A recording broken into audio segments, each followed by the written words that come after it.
Wednesday. What time is it? 8:37.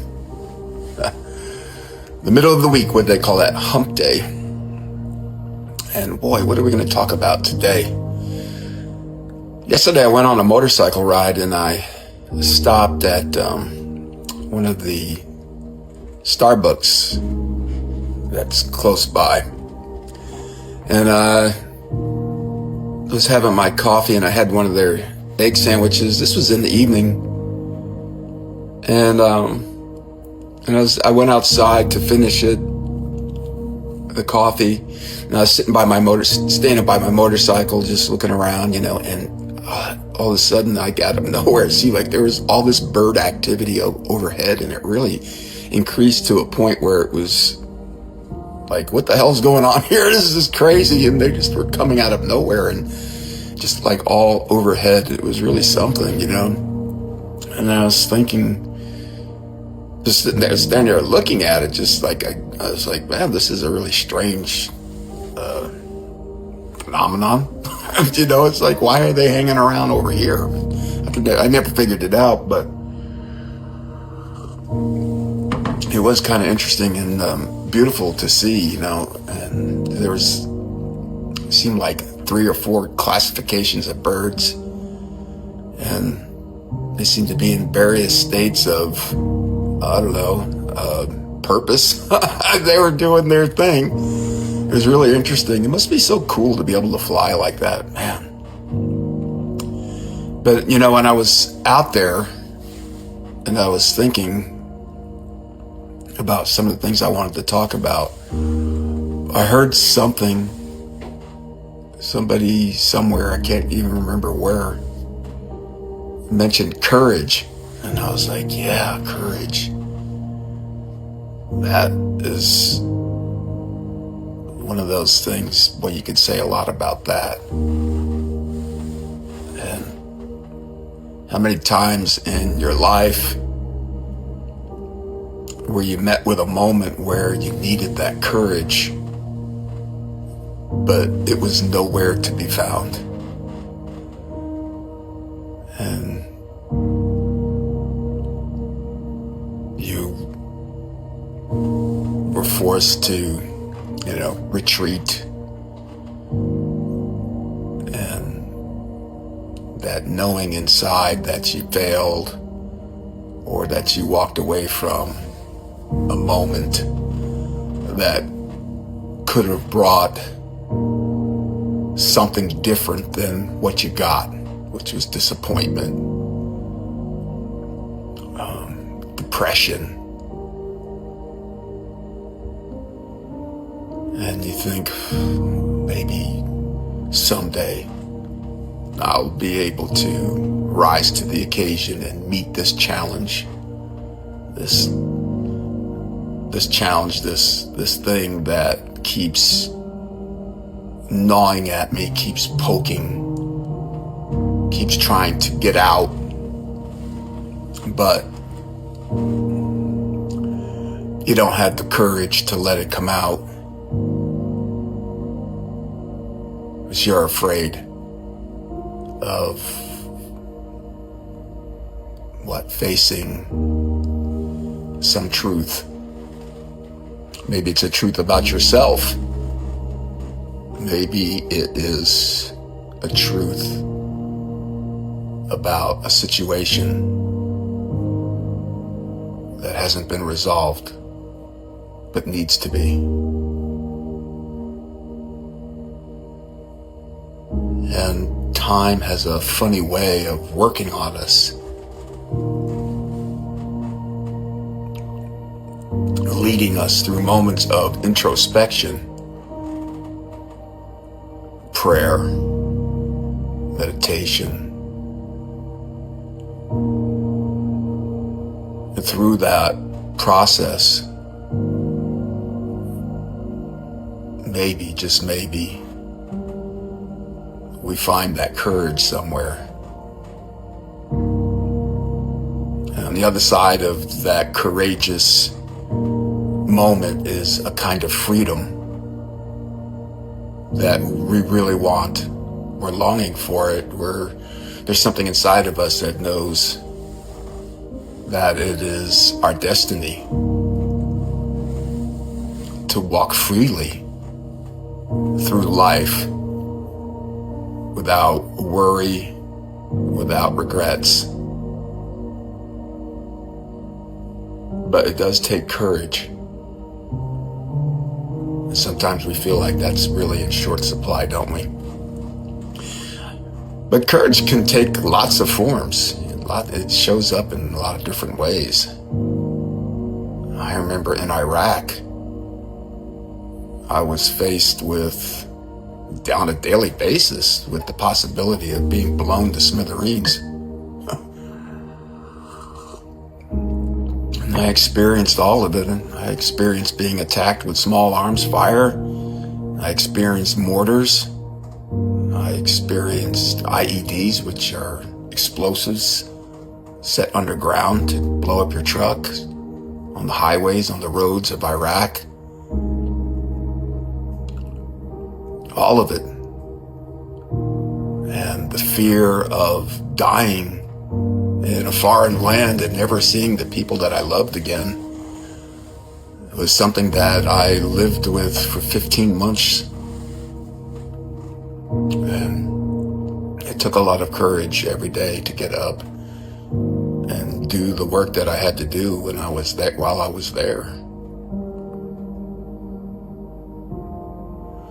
And there's another story there I wanted to tell. That's another story of courage. A little different than what I just described. There was a day there where a villager was accidentally run over by a convoy, one of our convoys. And it was a civilian, and he got run over and killed by one of the vehicles.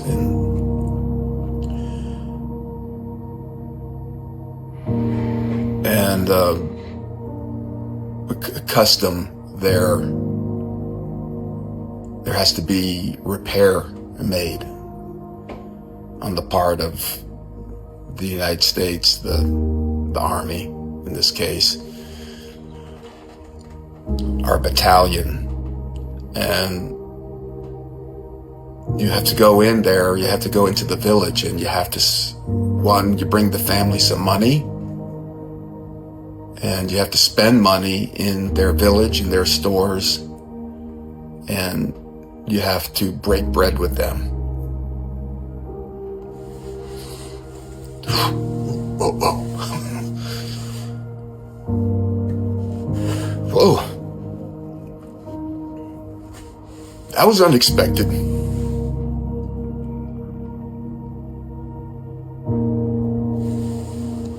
When this happened, I was known as, I had this SLR camera with me on my deployment, and I was known as the photographer.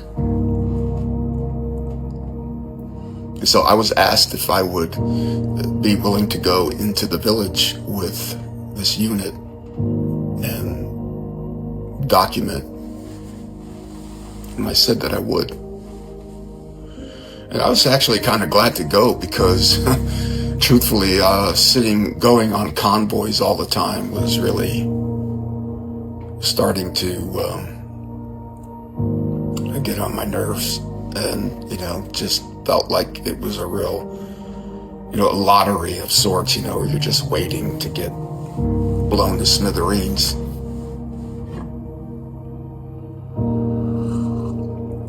So the idea of going into a village and meeting people and getting to spend the day doing that seemed like a better option. So I was briefed on why we were going.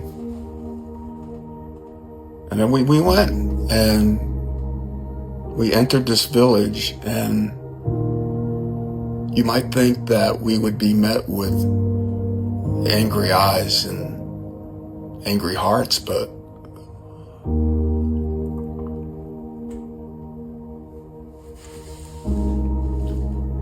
somehow we weren't. Instead, we were almost treated like celebrities or something. It was crazy. People surrounded us and wanted to shake our hands and talk to us, and children wanted to touch us. And so I started taking lots of pictures, and we were meeting everybody and talking and walking through this village and going through their little outdoor shops and stores where they sold all manner of goods and food. It was all outside. And it was really surreal because it was so different than anything you see in the States. And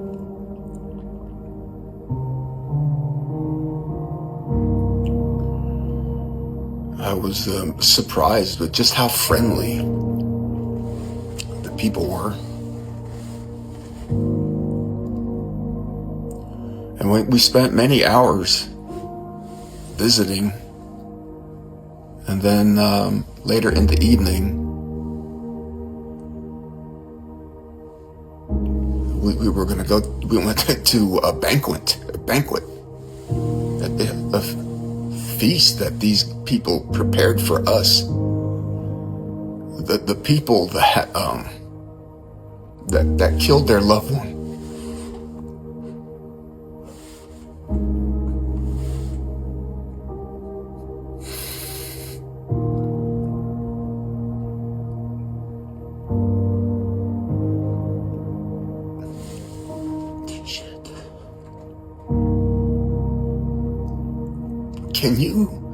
Can you believe that? The kind of courage must have taken on their part to do all this. This table was enormous and full of food.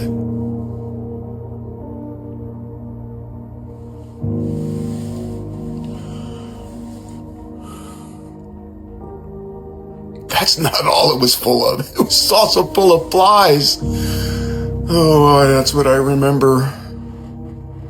We sat there with all this food on the table, and there was flies on it, all of it, everywhere. And I remember a lot of us were sitting there looking at each other like, are you going to eat that? You know, like, are you going to do it? And I guess I sat there a little too long without eating, and I got a swift kick in my ankle from somebody to start eating. And to not insult their generosity and their courage.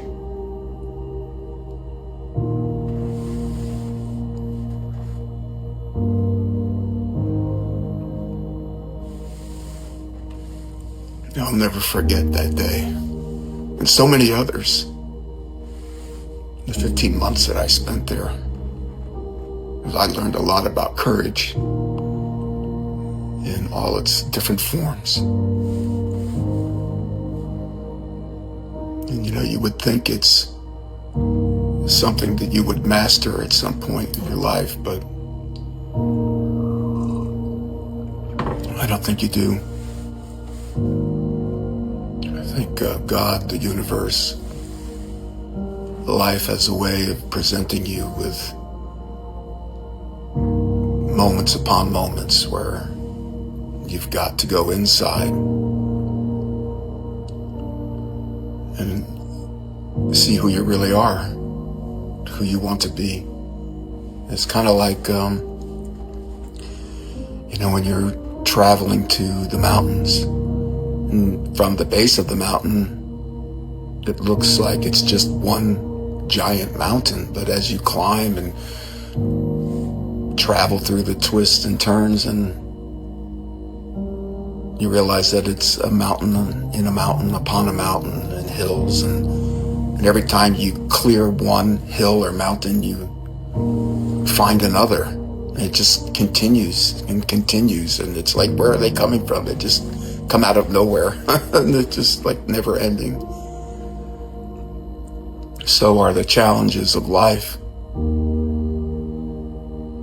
never ending, always asking us to go deeper inside ourselves, to open your heart more each time, to realize, to love more, to forgive more and more and more.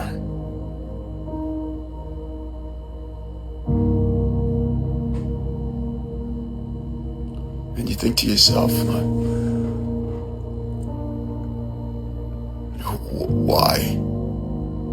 why does it feel like all I do is always put in the position of the person that has to forgive? It just seems like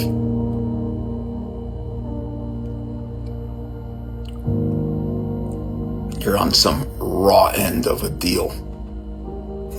Have you ever felt that way? You're the one that has to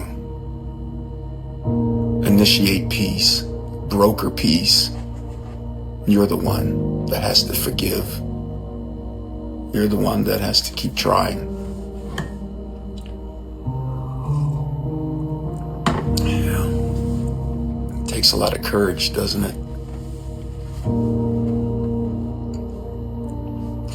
If that's happening to you, you're probably being prepared for something amazing in life. Yeah.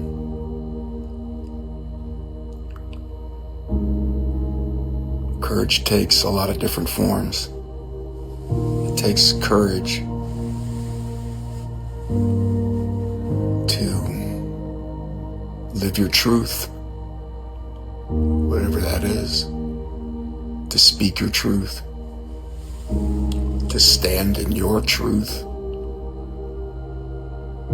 And it's one thing to know what that truth is inside of you. It's something else to publicly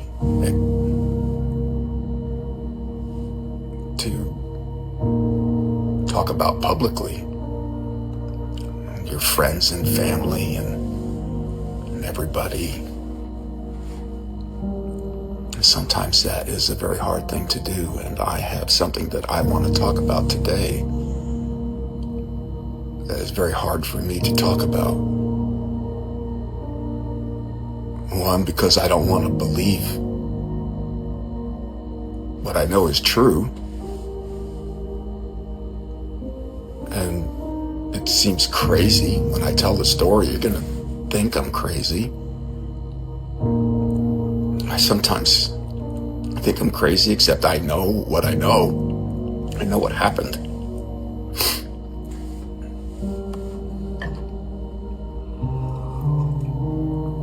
And why I'm going to tell this story goes directly to our mission statement, which is bringing in the new world. It will tie into that. It might not seem apparent right away, but it will. I'll get there. Did you ever see the movie Star Wars?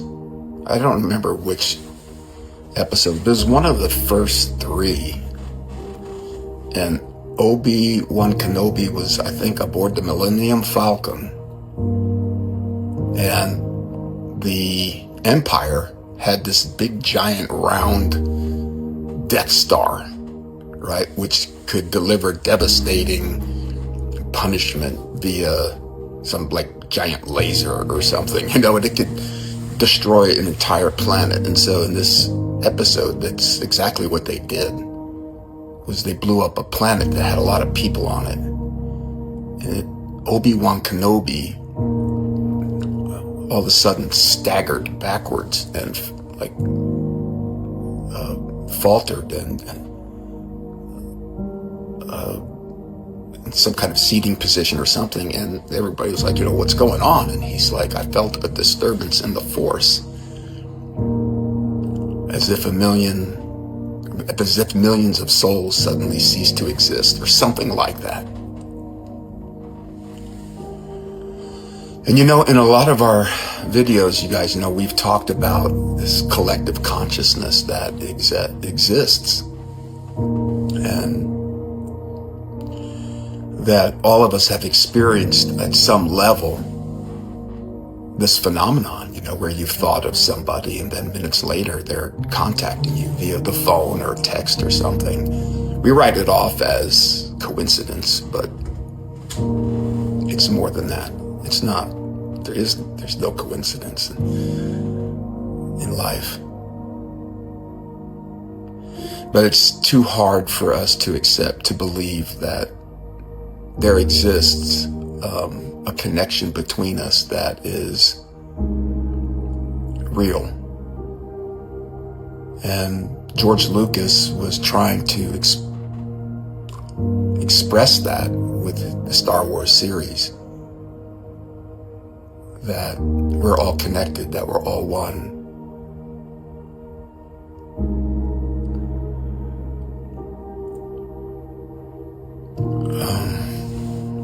I had an experience and I'm telling you that it takes a lot of courage for me to say this out loud, because it just sounds so crazy. And yet it happened. And I'm going to share it with you right now.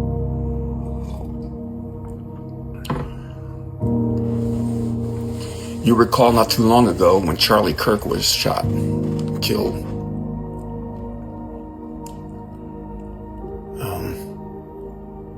The world was impacted greatly, like for a couple of days. And you had people from all walks of life that felt very strongly about Charlie Kirk in one way or another. Either they loved him or they hated him. And both sides of those camps were activated that day. And there was a lot of energy that was released. I was in the store here, and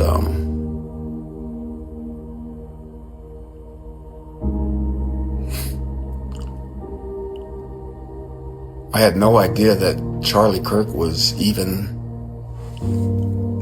I didn't know anything about anything. I didn't know Charlie Kirk was speaking somewhere. I didn't know anything. And I was here in the store, and out of nowhere, I started feeling this sense of doom come over me, like, and I stopped, and I was looking around, like, why is this happening? What's going on? And very quickly, the feeling of doom turned into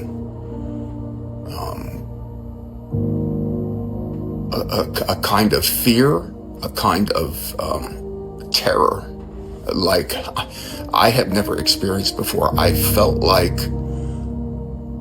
I was going to be murdered. I felt like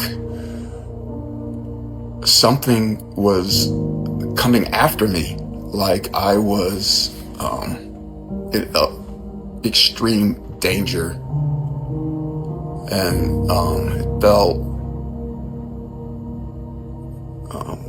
damning, like hellish. I don't even know how to explain this. What I felt was absolutely and utterly terrifying. And I was so scared. I thought I was going to hell. I had no idea. I didn't know what was going on. It just came out of nowhere. And I started walking around, and I'm trying to think to myself, I'm releasing this energy that is not mine. I don't know where it comes from, but I return to sender, and I'm just trying all these mental tricks that I feel like I know to try to dissipate that energy. And it did work to some degree, and it started to go away. And just around that time, a customer came, and I was able to focus on something else. And by the time the customer left, I finally felt like I was close to myself again. And I sat down, and I pulled out my phone, and I got onto Grok. I typed in what happened, and I asked what he thought it was, and he started talking about like anxiety attacks and stuff like that, And right at this time, as I'm talking to Grok, my father texts me and says Charlie Kirk was just shot. And I was like, huh? And then I asked Grok. I said, Grok, it was Charlie Kirk shot? And he came back. He says, oh yeah, he was in Utah and he got shot. And I was asking questions about it. And then my dad texted me again a little later and said, oh, he's dead. Sean Hannity is saying he's dead. So I went to Grok and I said, is he dead? Is Charlie Kirk dead? My dad says he's dead. And Grok's like, I don't see any definitive, proof that he's dead. So I had this customer who came in, and I knew like roughly 10 minutes before the customer came in, I started getting this feeling. And the interesting thing is that when I was looking in my emails, and I saw that the order number for that sale and the time were exactly the same. And I was like, well, that's weird. And I just showed it to Grok. I took a screenshot of it and I showed it to Grok, and then Grok's like, I can't see it, so you have to explain to me what that is. So I told him.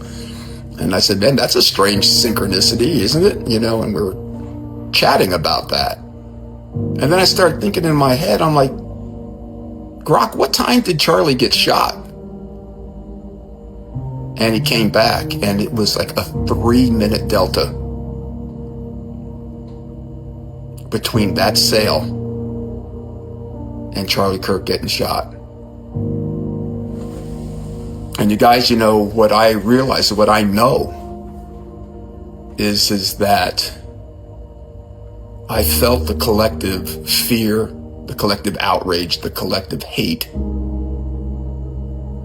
of the people throughout the world responding to what happened with Charlie Kirk.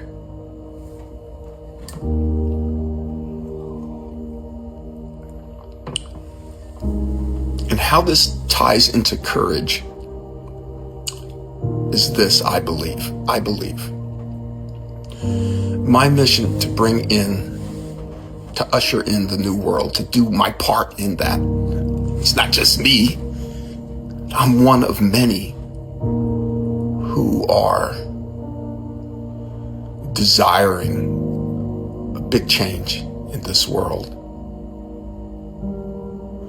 And I tell you, when I think about what I felt here, that doom, the feeling of death, I wish to God that everybody in this country, in this world, could feel what I felt in those moments. Because if you could, you would understand the importance of putting down this desire to be right and to see the other guy as wrong and bad.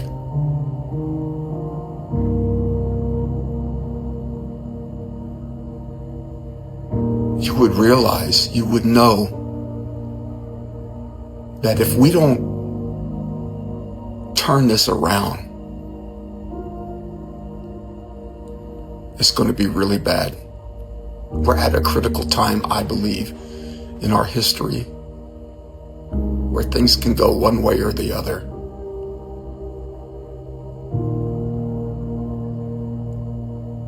No one person can bring the new world in, but we can together as a collective, all of us, doing our part to bring in this new world where we operate from a place of love and concern for ourselves and for each other, that we don't see one another as enemies. This has to happen. It has to happen.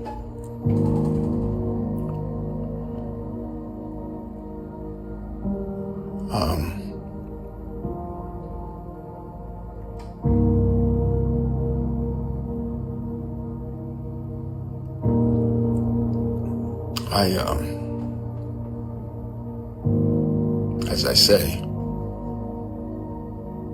very hesitant to tell this story because I think it just sounds absolutely batshit crazy. But it happened. And I'm telling my story, even though I know probably a lot of people are going to think that I'm crazy, that I imagined it, and that it didn't happen, that kind of stuff only happens in movies. That I've made so many videos, you guys, where I tried to explain to you this process that I went through of a spiritual awakening this year and the dark night of the soul. The process that it has exacted on me of a deeper awareness and the capacity to love at a deeper level than I have ever experienced before. And this transformation is one of those transformations that has to happen in some way, shape, or form with all of us, that we have to be willing to put down the sword and walk together into this new world, or we're going to walk ourselves right into hell.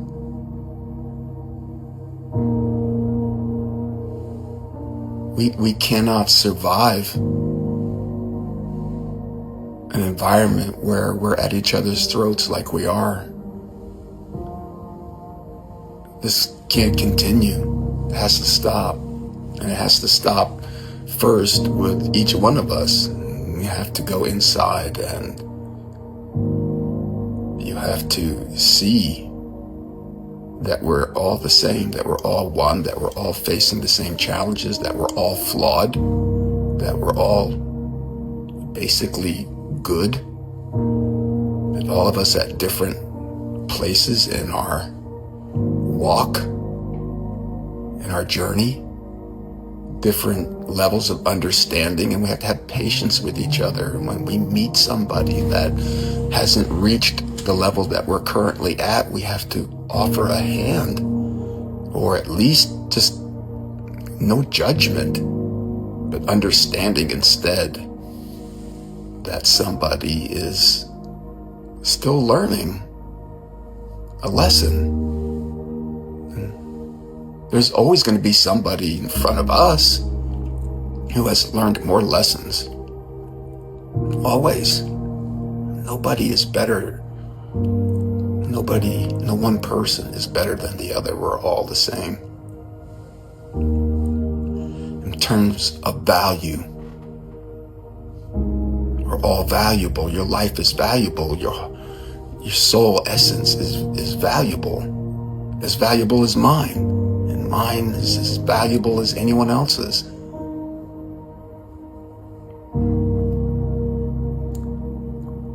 It just breaks my heart to see all of this trouble, and we just seem to be so lost as a world. We don't really understand how to get out of this mess. But I could tell you, it all starts with courage. Courage to love anyone that you see as unlovable. You got to find a way. It's not enough to tolerate that person. You need to love that person. If you can't, then no one else will. And if no one else will, we can't get out of this mess we're in. It's so simple. If it's to be, it's up to me. I can't ask somebody else to do what I'm unwilling to do myself.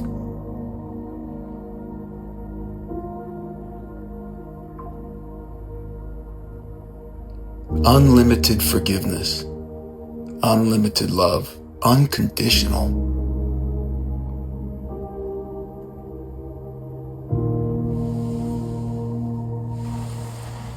All of us have to find out what that means. I could tell you it's an internal struggle first. But at some point through your development, you'll see that you are now naturally extending that grace to other people. And that's what has to happen. That's how you know you're on the right track.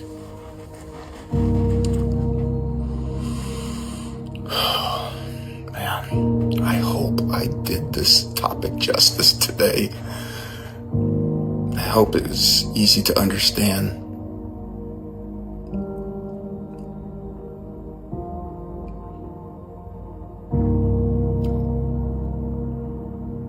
Have courage. Find courage in everything. Find it through the birds you see flying overhead,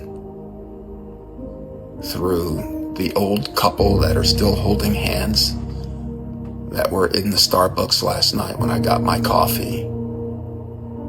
Their arms reaching across the table, holding each other's hands. The barista that smiled so graciously at me. It's everywhere if you're willing to look. The courage to love, to open your heart, to be vulnerable, to speak your truth, to live your truth.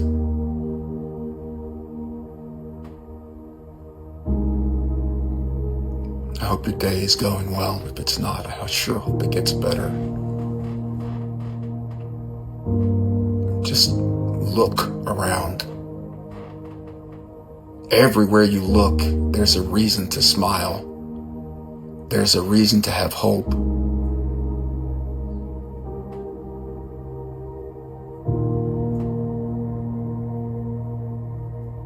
Make somebody's day.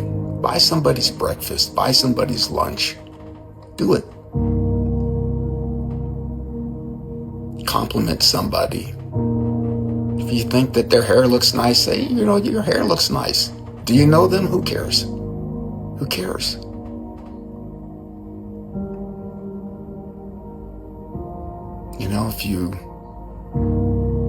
If things didn't go well in the morning, maybe you had an awkward moment with your kids or somebody, give them a text and say you're sorry. Tell them that you love them, that you'll try to do better next time, that you're just having a hard day. All these things take courage, and I have to do them too, just so you know. I do it. I fall short too, all the time. But I have courage. I keep getting up, and I try again, the best that I can.